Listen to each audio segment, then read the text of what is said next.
vou começando, essa live fica gravada, então as pessoas também vão chegando e vão assistindo depois, né? Se vocês quiserem encaminhar, convidar alguém aí para assistir, alguém que está talvez no momento de tomada de decisão, a ideia hoje é refletir juntos um pouquinho. Será que chegou a hora? São tantas as decisões, né? Tanta coisa eu posso me questionar.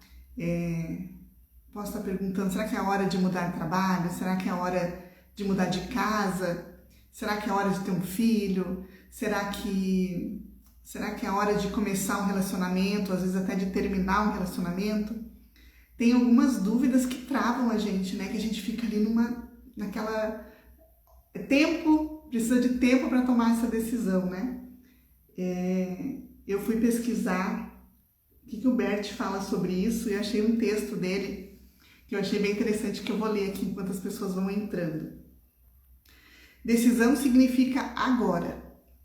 O que a precedeu era ainda ponderação ou revisão e era a espera de oportunidade do momento adequado. Decisão significa agir sem pergunta, sem resposta, sem hesitação e com todas as consequências. A decisão encerra algo do passado e põe em movimento o futuro. Às vezes é como uma tempestade que sacode as árvores, as folhas secas, mas logo amaina, quando se afasta o que lhe impedia a passagem.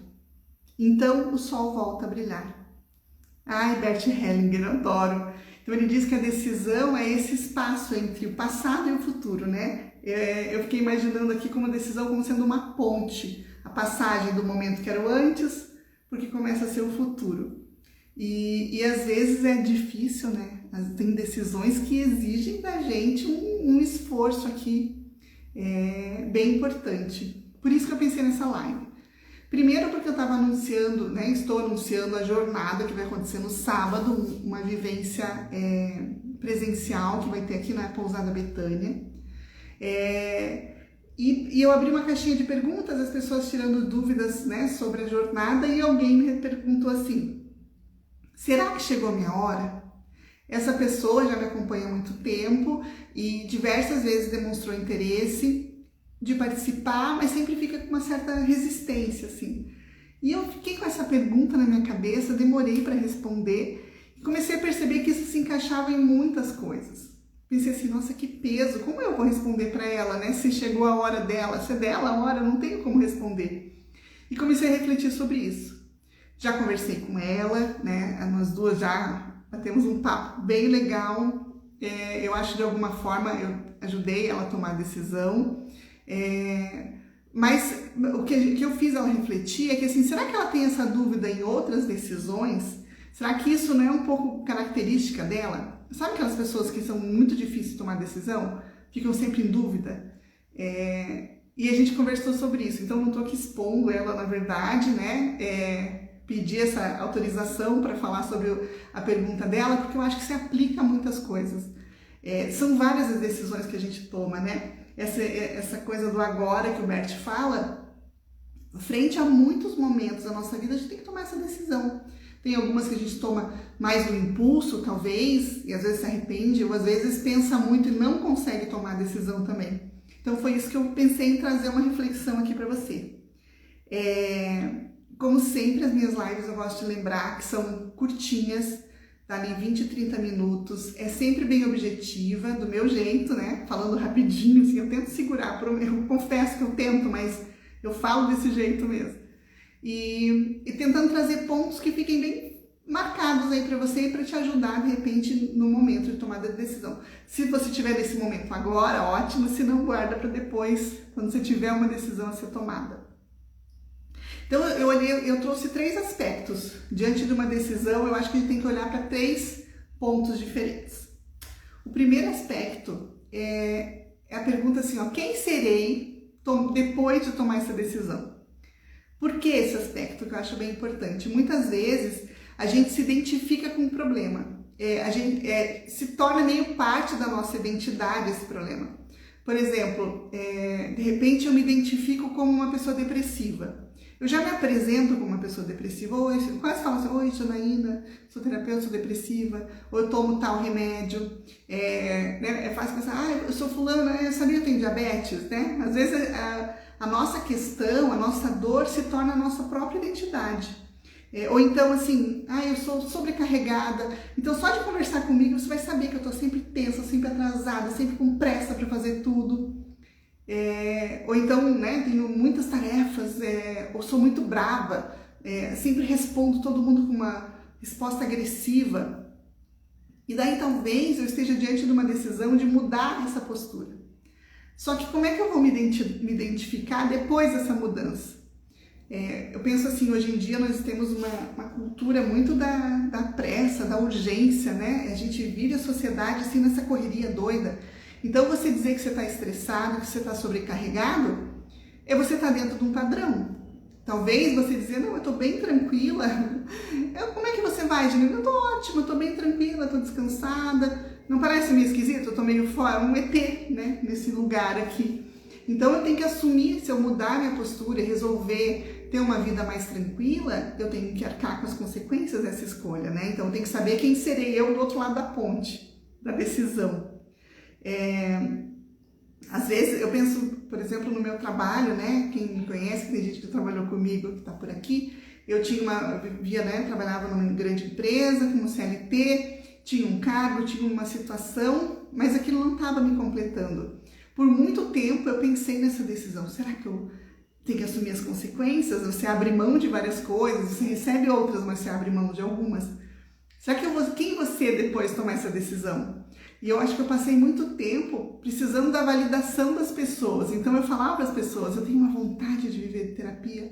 Eu falava, Jana, devia fazer mesmo, vai ser muito... Nossa, você tem um mau jeito, você vai se dar super bem. Mas eu estava só nesse processo, eu estava ali no passado ainda, né? Antes de chegar na decisão. E depois que eu passei da ponte, que eu tomei a decisão, eu tive que arcar com outros comentários, né? O que antes diziam assim, imagina, já devia ter ido, imagina, está perdendo tempo. Depois que eu tomei a decisão, tinha gente que falava assim, mas você abriu mão de tudo mesmo, nossa, como você é corajosa, adoro essa frase, como você é corajosa, é igual como você é louca, né? Mais ou menos isso que eu entendia no comentário das pessoas. Ou então assim, você largou, né? Você jogou tudo pro alto.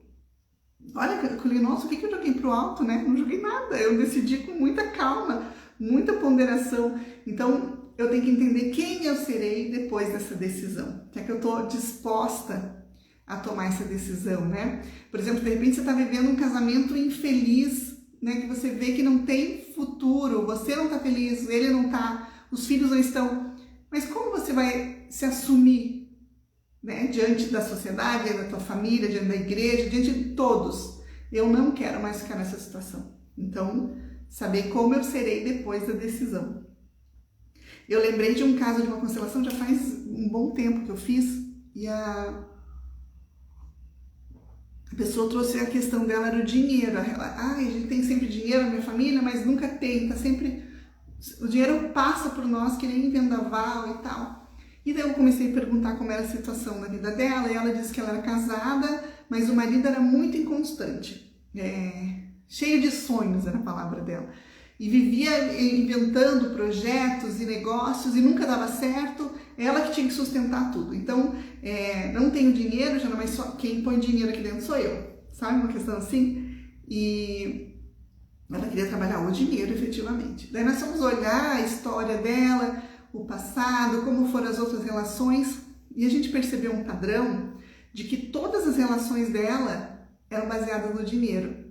Ela sempre sustentou as relações. Um casamento anterior, um outro relacionamento, sempre ela teve mais dinheiro.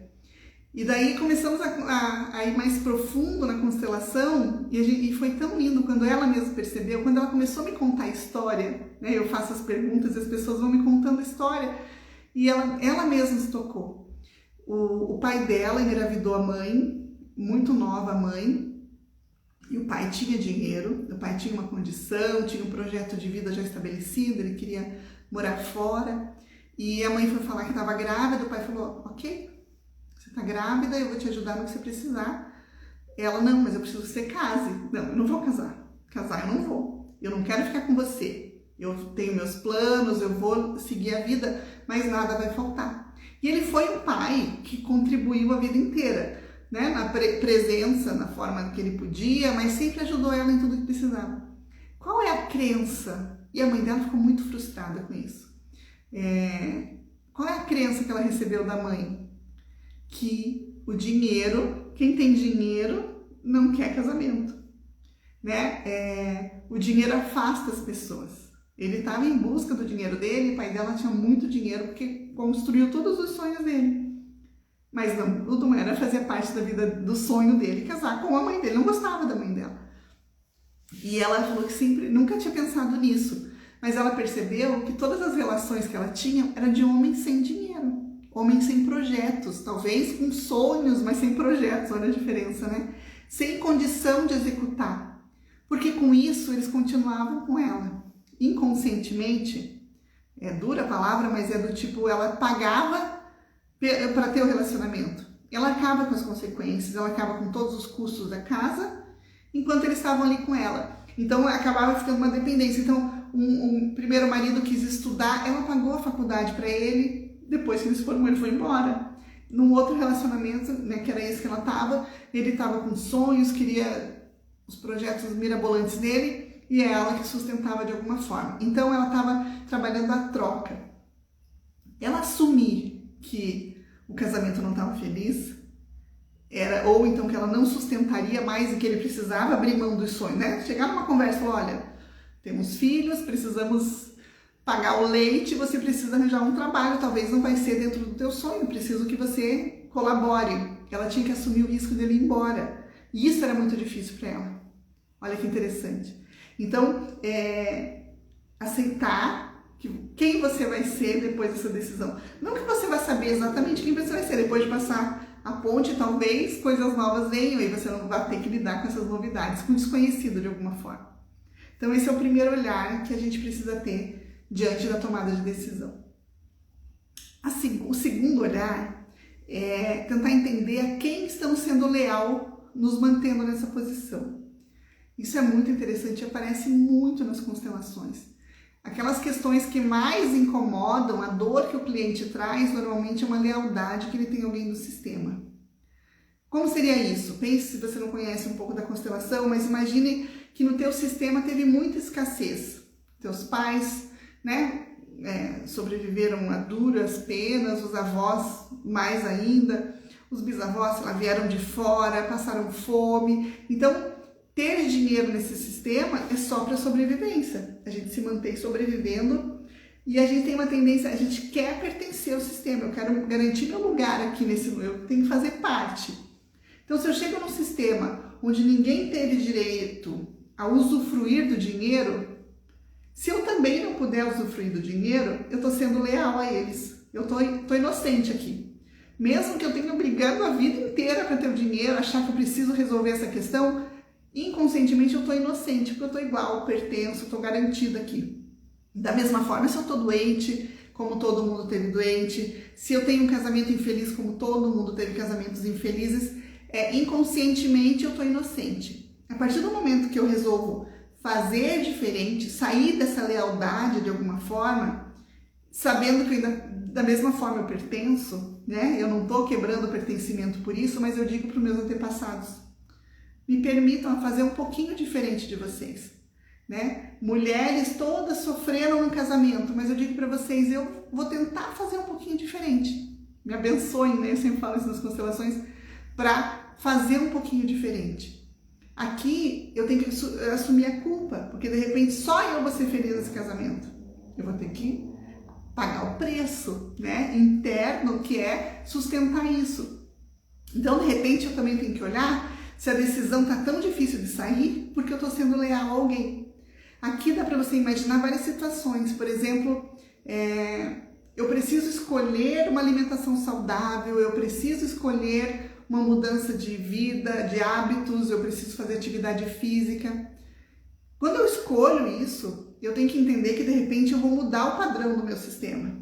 E tá tudo bem, né? Eu tenho certeza que para uma vida melhor, mais inteira minha, eles vão ficar felizes também. Mas eu tenho que saber que eu vou estar saindo da curva. né? E às vezes sair da curva dá uma dorzinha, dá uma culpa. Se manter na inocência confortável. A partir do momento que eu faço igual ao que todo mundo fez no meu sistema, eu estou confortável. Isso é o mais interessante. Eu lembrei de algumas constelações que eu fiz que falam sobre isso, sabe? Que eu acho bem interessante. Por exemplo, eu até anotei duas aqui. Essa questão da lealdade. Na época da pandemia, eu constelei um senhor muito, muito querido, ele muito inteligente, e ele comentou assim, que ele tinha uma paixão por livros. Desde muito pequeno, desde que ele começou a ler, ele adorava livros. E ele percebeu que de um tempo para cá, e fazia muito tempo, ele comprava muitos livros, mas ele não lia. Ele não conseguia começar a ler os livros. Ele falou, Janaína, eu tenho inúmeros livros. E eu lembro que na época até me mandou um de presente, bonitinho. Eu tenho muitos livros, mas eu não tenho como... Eu falo assim, só vou comprar mais um quando eu terminar esse. Ele falou que daí entrou na pandemia, só dentro de casa, daí que ele comprou. Ele falou, eu tô com um quarto cheio, eu tenho livros embrulhados no plástico, eu não tirei nem o plástico. Foi muito interessante isso, a gente começou, nossa, mas como assim, né? Vamos tentar entender por que vem isso, de onde vem. Daí vem as histórias da constelação, que é a coisa mais gostosa.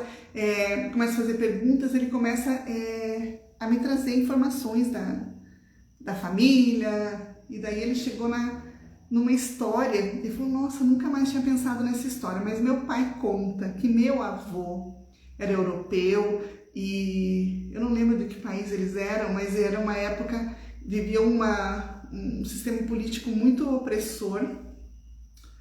Eu não lembro qual era o país, mas eles eram, o bisavô dele era meio anarquista, então ele sofreu uma certa perseguição do governo.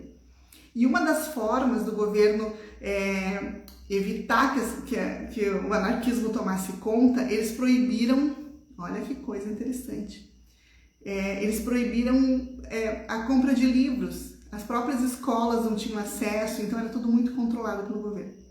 E diz que o avô dele aprendeu a ler com o bisavô através de um livro que era de política, né, da anarquia mesmo, não sei como era o nome do livro, que o bisavô mantinha escondido dentro de um armário. Então era um tesouro aquilo. Olha que coisa mais linda, o que é a lealdade de um sistema.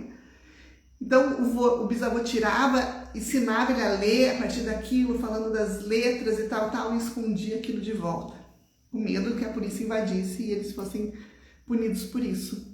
O que esse bisneto está fazendo hoje aqui no Brasil? Ele tem condição, estudou, teve acesso a um monte de coisa, só que ele acumula e não tem condições de ler. Ele não se permite ler. Entende? A memória dele, a memória emocional dele é tão forte daquela proibição. Você imagina o medo que se abria aqueles livros? Eu assim, consigo imaginar a cena e eu fico arrepiada, é emocionante se você pensar. Então ele está aqui hoje trabalhando em lealdade, ele não tem a mínima noção. O que ele está achando que ele tem só uma compulsão por compras, ele está, na verdade, fazendo parte desse sistema, né? Sendo leal a esse sistema. E a partir do momento que ele toma consciência disso, é isso que a constelação faz, ela esparrama a consciência na nossa frente. Se eu tenho intenção, eu mudo minha postura. E ele começou a ler os livros dele, isso é o mais interessante, né? Então, esse é um outro olhar que a gente pode ter. A quem eu estou sendo leal, não tomando minha decisão. Isso é bem importante. Uma outra constelação que eu lembrei, também anotei aqui para contar, uma moça chegou muito engraçada, muito brava, que ela queria constelar a compra de um imóvel. Nossa, eu adoro, né? Cada um vem com uma questão diferente, com isso só vou abrindo minha consciência. Eu falei, qual é o problema? Ela falou, eu sou casada há 10 anos e eu e meu marido temos esse sonho de comprar esse imóvel, guardamos nosso dinheiro, tivemos várias dificuldades, mas hoje nós temos condições de fazer essa compra. Só que nós estamos há mais de 6 meses tentando. Eu pensei, nossa, que estranho, né? Seria mais fácil se ela estivesse vendendo o imóvel, e às vezes é difícil de vender, mas de comprar com dinheiro. Ela falou, começou a me contar tudo o que aconteceu nesse processo. Ela falou, Jana, é um sonho tão grande comprar esse imóvel que eu procuro e nada me agrada. Mas só que eu já encontrei nesses 6 meses, eu acho que uns tantos imóveis que a gente gostou, foi lá, viu, é como a gente quer, a gente vai fechar o negócio não fecha. Como assim não fecha? Não fecha. Ela começou a me contar alguns casos que eu lembro, assim, que foram muito marcantes, do tipo, tava com tudo pronto para comprar um apartamento num bairro bem bacana aqui de Curitiba e teve um problema, olha isso, no fechamento do negócio, era vizinho de um posto de combustível esse imóvel. E houve um vazamento no posto de combustível e a prefeitura, eu não sei quem, embargou toda aquela quadra. E começou um processo judicial para aquilo. Simplesmente ela teve que desistir, porque ela ia comprar um imóvel já com todas as questões envolvendo. Abandonaram a ideia daquele imóvel. Um outro imóvel, descobriram, quando estava quase fechando, tinha um herdeiro que não entrou no inventário, que embargou. Não, deu certo também o imóvel. No último, ela falou assim, Jana, isso foi semana passada, por isso eu tomei a decisão de vir constelar, porque eu acho que é alguma coisa muito além que eu tenho que olhar. Olha que coisa, diz que fecharam o negócio, eles deram um sinal de negócio e no sinal de negócio tem uma multa para quem desistir, né? Pois bem, o proprietário desistiu de vender o imóvel e pagou uma multa para ela. E ele não quer mais vender, simplesmente ele e a mulher decidiram que não vão mais vender o imóvel. Eu falei, Jana, então é sei lá, o 6º imóvel que eu tento comprar e não consigo. Eu falei, nossa, que coisa. Então, realmente, tem uma questão aí, né? É muita repetição, não faz muito sentido. Comecei a perguntar, né, como era a situação dos pais. A primeira coisa, pensei, nossa, interessante, né? Porque a casa própria tem uma questão de segurança, de lar, né? Ela falou, meu pai e minha mãe vivem até hoje num imóvel que é da minha avó, que não foi nem inventariado e tal lá. Interessante. E meus tios também, cada um é uma situação meio complicada. Meu irmão vive de aluguel e também, acho que não tem nem pretensão, acho que não tem condição de comprar um imóvel. E, nossa, né? Então toda a família, como é que foi isso? Ela falou, não, ela parou para pensar e veio uma história na cabeça dela. As chaves da constelação aparecem. Ela disse o seguinte, que o avô tinha alguma condição, tinha dinheiro e começou a perder o dinheiro dos negócios, começaram a dar errado, ele entrou numa sociedade de uma imobiliária, avô, bisavô, acho que é avô, e o vô entrou nesse negócio e vendeu, né, e foi enganado por um sócio. Foi enganado ou também tentou enganar, não sei dizer direito, ela também não tem essa informação. A versão dela é que o vô foi enganado. A gente sempre gosta de considerar os nossos inocentes, né? Mas tudo bem. Não importa se foi culpado ou não foi, não vai fazer diferença. E eles venderam um imóvel, um loteamento aqui em Curitiba, para muitas famílias, mas era um loteamento fake. As pessoas deram dinheiro de entrada para essa empresa. A Minto não foi em Curitiba, não, foi em outra cidade, porque eles saíram meio fugidos de lá, inclusive. E eles tiveram que, o vô teve que entregar a casa que eles tinham e vieram para cá meio que sem nada, por conta das famílias que estavam cobrando pelo negócio que não existiu, pela fraude que o vô de alguma forma estava envolvido. E ela falou, nossa, mas isso faz muito tempo, e não era nem muito falado, Jana, porque era uma vergonha pro meu avô, sabe? Então minha mãe falou que essa história era contada mais ou menos e nem perto do meu avô, porque ninguém gostava de falar sobre isso. Olha que interessante. E daí a gente chegou nesse ponto da constelação e a gente percebeu que era essa a lealdade dela. Ela estava sendo leal ao quem? As vítimas do avô dela. Ou seja, eles também não conseguiram comprar aquele imóvel. Eles também sofreram, guardaram aquele dinheiro e mesmo ela tendo dinheiro com essa dificuldade toda, é a fraude. Então a constelação deu uma oportunidade para ela de se reconciliar, tanto com esse avô que tinha esse mistério, né, envolvendo essa sombra, que ninguém tinha muita certeza se ele tinha sido vítima ou culpado nessa história, e falar, ok, vô, você errou, né? Errou em todo sentido, talvez só em fazer uma sociedade ou de fazer uma trapaça mesmo, e também pedir desculpas por aquelas vítimas, sabe? Para aquelas vítimas, para os seus herdeiros que também perderam condição, provavelmente dinheiro com tudo isso. Então, olha que lindo! A constelação te ajuda a encontrar, talvez, onde está a interrupção, né? Aonde parou? O que está talvez me boicotando hoje que eu não tenho nem ideia? Então pode ser, no primeiro caso, né? Meu medo de assumir a postura da decisão, ou o outro, eu posso estar sendo leal aos meus antepassados. Então aqui tem um que olha para frente, quem eu serei, e tem um que olha para trás, a quem eu estou sendo leal, né? Bem interessante, esses casos aí falam muito sobre isso, né?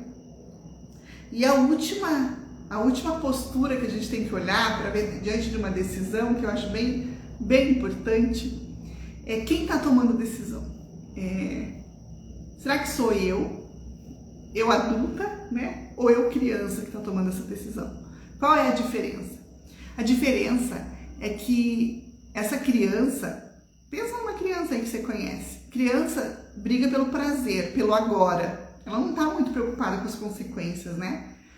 Se tiver que bater um pé e espernear, ela faz isso no meio, talvez de todo mundo, faz a mãe ficar louca de vergonha. O adulto já não, o adulto pensa, planeja, quem faz conta é o adulto, não é a criança. E a gente vê às vezes muitas pessoas vivendo no estado de criança, né? Sua relação com as decisões é de criança. Eu gosto daquela frase assim, quem nunca tire a primeira pedra? Eu mereço, né? Uma extravagância. Trabalho o dia inteiro, né? Trabalho a vida toda, por que não vou me dar esse presente? Quem está falando isso? É a criança, né? Provavelmente aquela criança que passa o cartão de crédito e quando chega a fatura fica apavorada porque não sabe como pagar. Eu lembro dos meus filhos pequenos, era normal isso. Mãe, me dá tal coisa? Não, mãe, não tem dinheiro. Mas então passa no cartão. Mas se você não tem cartão? Ela fala assim, mas então vamos lá no banco pegar. Do tipo fácil, assim, sabe? Aquela máquina ali que as pessoas apertam os botõezinhos e sai o dinheiro dali de dentro, né? Fácil. Criança pensa assim. E às vezes a gente adulto também tá pensando aí. Tô falando do dinheiro, mas pode ser em outras circunstâncias também. De repente, quem eu tô deixando comandar é a criança. E às vezes a criança precisa da validação, né? A criança é aquela que tem que dizer que boa menina que você é. Eu tenho uma pessoa bem próxima de mim que tem uma grande dificuldade de perder peso, gordinho. Só que isso já faz parte da identidade dele. Todo mundo brinca com ele por conta disso. A piada dele é que ele comeu muito. É tudo muito... Mas isso tem uma questão lá na infância dele, da família dele. Os irmãos todos são mais ou menos assim. Tem essa dificuldade. Por quê? Porque a mãe fazia o prato e falava... Que lindo, você comeu tudo. O outro não tá nem com fome, ó, para poder ter o mesmo elogio da mãe. Então hoje, adulto, talvez, é aquela criança que tá tomando essa decisão. Só mais um pouquinho, né? O que é também? Mereço, né? Não é todo dia, mas é uma vez por semana, entendeu? Mas é quase todo dia. É a mesma pessoa que não toma decisão por um tratamento médico, por exemplo. Vai dar tanto trabalho, eu prefiro... Não vou fazer esse exame, porque melhor, né? O que meu pai falava assim, como é? Quem procura acha. Né? É um pouco da criança com medo de encontrar alguma coisa. O adulto fala, não, melhor prevenir, vamos... Né? Então, a gente tomar cuidado dentro das nossas decisões, eu não estou delegando para a minha criança tomar a decisão. Talvez a minha criança que precisa de reconhecimento, talvez a minha criança precisa de acolhimento, talvez aquela minha criança que fala, mas é só um docinho, e lá está a minha taxa de açúcar lá em cima. Não é o meu adulto que está tomando decisão, é aquela criança. Então isso é muito importante a gente olhar também, revisando. Na hora de ver por que eu não estou conseguindo tomar essa decisão, por que eu não estou mudando a minha vida, por que eu não estou transformando alguma coisa que eu sei que precisa ser transformada. Primeiro, se eu consigo arcar, né, pagar o preço de quem eu serei depois de tomar essa decisão. Depois, a quem eu estou sendo leal, não mudando, não transformando, ficando onde eu estou. Posso estar sendo leal a alguém também. E a outra é a criança. Será que essa criança, quem está decidindo? É a criança ou é o adulto? Tem umas questões assim que eu acho bem importante. A gente fala muito da liberdade, né, de fazer o que eu quero. E às vezes não sempre. A liberdade é você fazer o que você sabe que precisa fazer. Né? Às vezes meio sem vontade. eu não gosto desse apelo que a internet tem um pouquinho. Oi, filha linda. Ai, você... Como é que é a frase? Que eu fico doida quando eu escuto assim, ó. Faça aquilo que você ama e você nunca mais terá que trabalhar um único dia. Que mentira! Quem é que contou essa mentira? Eu faço o que eu amo, mas tem dias que eu não estou com vontade de fazer. Então não é nunca mais vai trabalhar. Eu vou trabalhar sim. Todo negócio tem coisas chatas para fazer. Eu sou uma artista, por exemplo, né? Agora que eu posso viver da minha arte, eu nunca mais vou ter que trabalhar. Vou ser feliz todos os dias da minha vida. E daí você não vai olhar para a tua contabilidade. Coisa mais chata do que olhar para a contabilidade. Se você não cuidar do dinheiro, você não vai ter dinheiro. Então, sempre vai ter algo que talvez não vai te deixar tão feliz de fazer, mas você vai fazer. É a criança que não quer acordar cedo, ó, Júlia, para você, para ir para aula e acha que, hoje eu posso, mas cada vez mais, quando você vai crescendo, você vai entendendo, mas eu preciso ir, né? Não é uma questão de querer. Ali em casa a frase é, né, filha? Ninguém perguntou se você quer ir, você tem que ir, né? Então eu acho que um pouco é isso também. Eu sou livre no momento que eu escolho fazer aquilo que eu sei que eu preciso fazer, mesmo que eu não seja com vontade. Eu preciso cuidar da minha saúde, eu preciso comer melhor. A minha vontade era cair em comer tudo que eu vejo pela frente. Mas eu sei que para minha saúde isso não vai fazer bem, então eu vou maneirar aqui ou ali. Eu sei que eu preciso, não gosto de fazer atividade física, mas eu preciso fazer atividade física. O médico mandou e é evidente, eu tenho que ir lá fazer mesmo que eu esteja sem vontade. Então essa decisão também é importante. Às vezes eu me perceber que aonde eu tô não tô legal. Então eu preciso tomar uma decisão. Daí para terminar, eu queria voltar lá no começo, que é a questão da pergunta, né? A pergunta que entrou depois, eu lancei uma caixinha de perguntas sobre a jornada que vai acontecer no sábado, depois eu falo dela de novo. E a pergunta da pessoa era assim, será que chegou a minha hora? E daí eu fiquei pensando, e a minha conversa com ela foi nesse sentido, o que ela estava esperando de mim? Né? Ela queria que eu dissesse, sim, chegou a sua hora, venha. É difícil isso, né? Ou então eu dizer, não é sua hora ainda, você espera na próxima, eu também não diria isso para ela. Estamos diante de um negócio, é meu trabalho, né? É o que eu estudei, é onde eu ponho a minha energia, eu preciso manter essa troca também, por isso que eu ofereço meu trabalho. Por isso que às vezes é difícil para mim oferecer meu trabalho. Porque talvez eu fico lá na criança, com vergonha, sabe? E eu tenho que estar lá adulta, e a adulta dizer, ok, preciso divulgar, né? Ninguém vai saber se eu não divulgar. Então eu tenho que pôr minha cara aqui e falar isso. E às vezes a gente está delegando para os outros tomarem a decisão por nós, né? Eu outro dia abri uma live falando sobre o trabalho, não sei quem estava aqui naquele dia, e daí eu comentei assim que normalmente a frase era a seguinte, a gente sempre trabalha com a nossa dor.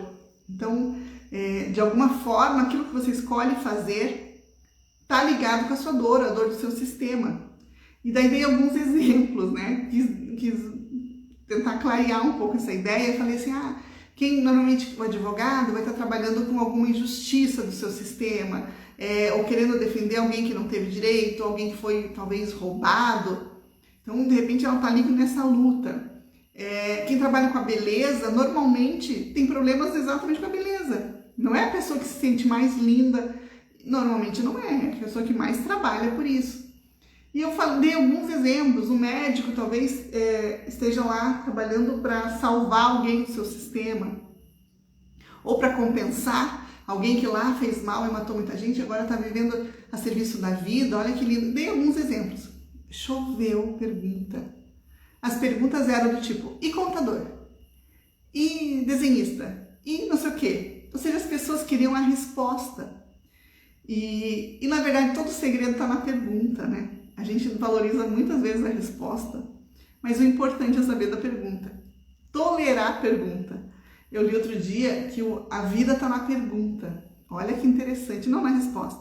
Porque a resposta pode ser qualquer uma, mas no momento que você para de fazer a pergunta, e quando eu vejo isso, acontece muito, as pessoas que me mandam mensagem, eu adoro conversar, adoro, né, e tentar ajudar as pessoas de alguma forma, mas aquela pergunta sempre tem a ver com ela, eu fico pensando nisso, sabe?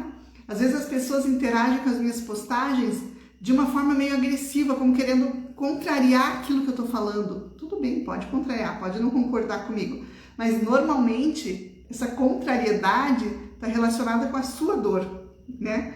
Do tipo assim, quando eu falo, tô falando de pai, tomar o pai, alguma coisa relacionada ao futuro, ao mundo, mas e quem não tem pai? E mais o pai, não sei o que lá. E mais, ela não tá querendo discutir comigo. Eu sei que ela tá dizendo que ela tá preocupada porque ela não tem esse pai, né, na vida dela. Então é muito interessante a gente olhar com carinho para a pergunta. Olha que interessante. Se o teu marido, o teu namorado te pergunta assim, você me ama?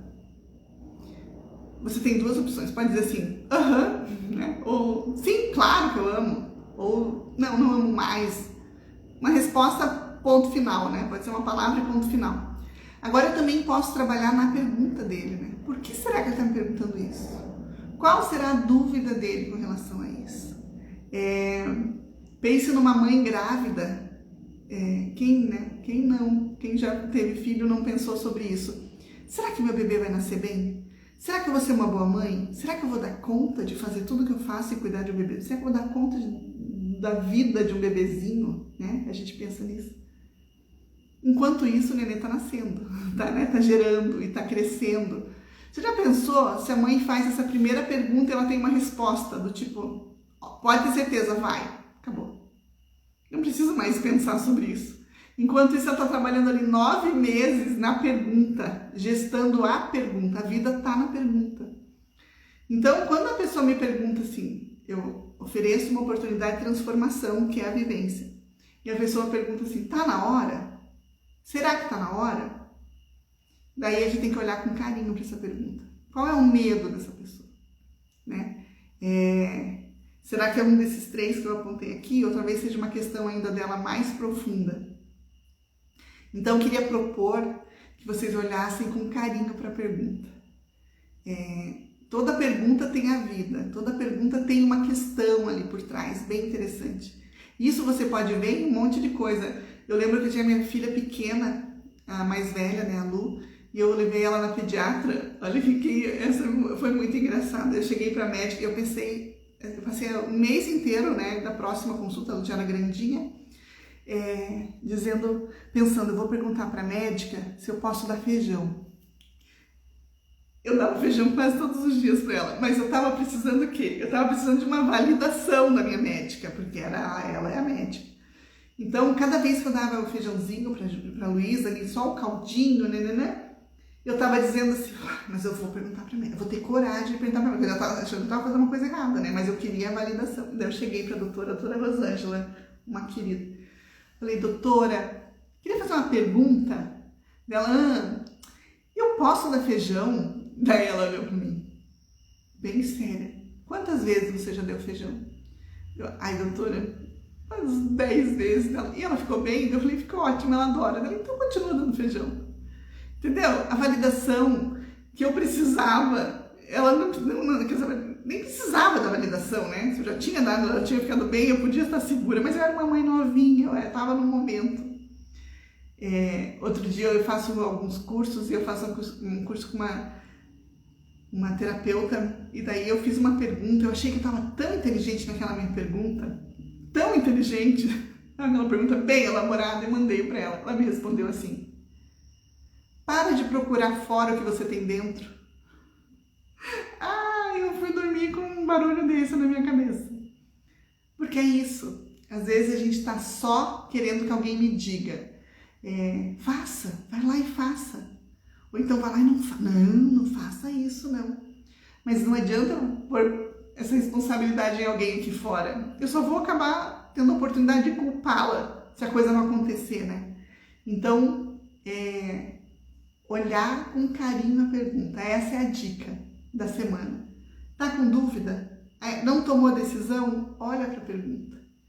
É do tipo assim, será que eu caso ou eu não caso? Você pode perguntar para 20 mil pessoas. 10 mil vão dizer que... Não, 10 mil eu estou dando uma exagerada. 18 mil vão dizer para você não casar. E 2 mil vão dizer para você casar. Não ajudou em nada. Você vai pela maioria? Não vai te ajudar. É tipo mulher se arrumando. Faço isso, o cara fica louco. Vou com esse ou com esse?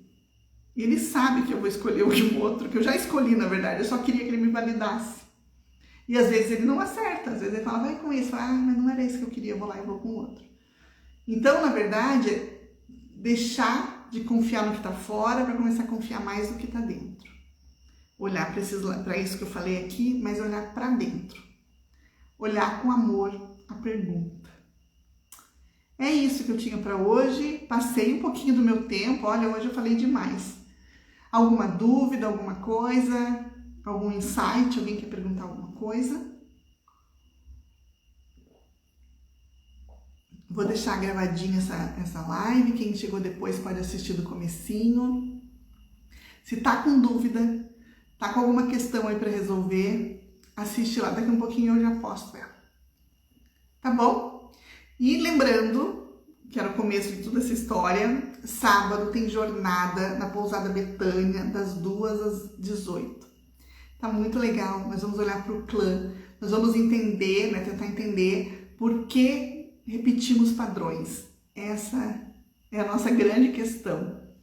Repetimos padrões que nem conhecemos, mas repetimos, com certeza repetimos. Então vamos olhar para isso com carinho, ok? Então tem informações ali nas minhas postagens, mas pode me chamar aqui na mensagem. Eu passo as informações, como vai ser, qual é o valor de troca, como acontece. É muito interessante. É uma jornada, então todo sábado, é sempre o primeiro sábado do mês, normalmente o primeiro sábado do mês, e a gente está olhando pontos específicos. Esse nós vamos olhar para o plano, para esses padrões que nos antecedem e talvez nos aprisionem.